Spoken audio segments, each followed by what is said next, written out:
Hi, എല്ലാവർക്കും നമസ്കാരം. ഞാൻ റസ്മിൻ. ഭയങ്കര സങ്കടകരമായിട്ടുള്ള ഒരു കാര്യം രാവിലെ തന്നെ കണ്ടു. വേറെ ഒന്നുമല്ല, ഞങ്ങള് ഈ കഴിഞ്ഞ ദിവസം ഒരു പ്രോഗ്രാമിന് പോയിരുന്നു.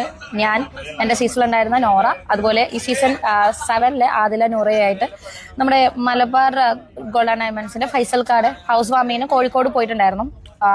നമ്മളെ ഇങ്ങോട്ട് വിളിച്ചു, ഇൻവിറ്റേഷനൊക്കെ അയച്ചു.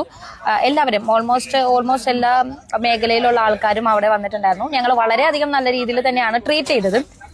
നമ്മളെ കൊണ്ട് നടന്ന ഓരോ സ്ഥലങ്ങളിൽ നമുക്ക് ത്രൂ ഔട്ട് നമ്മുടെ കൂടെ ഒരാള് ഫുള്ള് കാണിച്ചു തരാനും എക്സ്പ്ലോർ ചെയ്യാനൊക്കെ ഒരാൾ കൂടെ ഉണ്ടായിരുന്നു. അതിലൊക്കെ ഒരുപാട് സന്തോഷം. പക്ഷേ ഇന്ന് രാവിലെ കണ്ടൊരു ഒരു FB പോസ്റ്റ് കണ്ടിരുന്നു. അതും ഇന്ന് ഞങ്ങൾ പോയ അവിടുത്തെ ഫൈസൽക്കാട് FB പോസ്റ്റ് ആയിരുന്നു.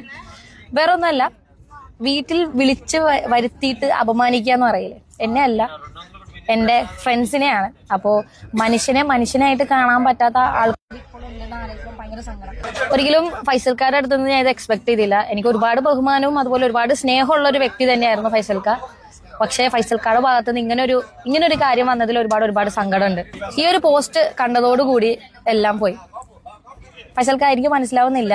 അവര് ആദില നൂറ എന്ന് പറയുന്ന പെൺകുട്ടി ഒരുപാട് കഷ്ടപ്പെട്ട് ഒരുപാട് സ്ട്രഗിൾ ചെയ്തിട്ടാണ് അവർ ഈ ഒരു പൊസിഷൻ വരെ എത്തിയത്. നിങ്ങളാണ് അവരെ ഇൻവൈറ്റ് ചെയ്തത്. എന്നിലൂടെ, അതായത് എന്റെ അടുത്ത് നിന്നാണ് കോണ്ടാക്ട് മേടിച്ചിട്ട് അവരെ കോണ്ടാക്ട് ചെയ്തതും കോർഡിനേറ്റ് ചെയ്തതും ഞങ്ങൾ എല്ലാവരും ഒരുമിച്ച് വന്നത്. എന്നിട്ട് എന്തുകൊണ്ടാണ് ഫൈസൽക്കാർ രാവിലെ ഇങ്ങനെ ഒരു പോസ്റ്റ്, അതായത് സമൂഹത്തിൽ അക്സെപ്റ്റ് ചെയ്യുന്നില്ല, അല്ലെങ്കിൽ വീട്ടുകാരെ അത്രയും ബുദ്ധിമുട്ടിച്ചു, പിന്നെ അവരെന്താ ചെയ്യണ്ടേ? വീട്ടുകാരെ അവർ അക്സെപ്റ്റ് ചെയ്യുന്നില്ല എന്ന് പറഞ്ഞാൽ അവർ പോയി ചാവണോ, മരിക്കണോ?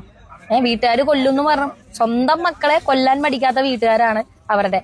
അപ്പൊ അങ്ങനെയുള്ള വീട്ടിൽ നിന്നും ഓടി രക്ഷപ്പെടുക അല്ലാതെ അവിടെ തന്നെ അടിമകളെ പോലെ അവര് പറയുന്നതും അനുസരിച്ച് താല്പര്യമില്ലാത്ത കല്യാണം കഴിച്ച് എങ്ങോട്ട് രണ്ടുപേരുടെയും ജീവിതം തൊലച്ച് നടക്കണോ?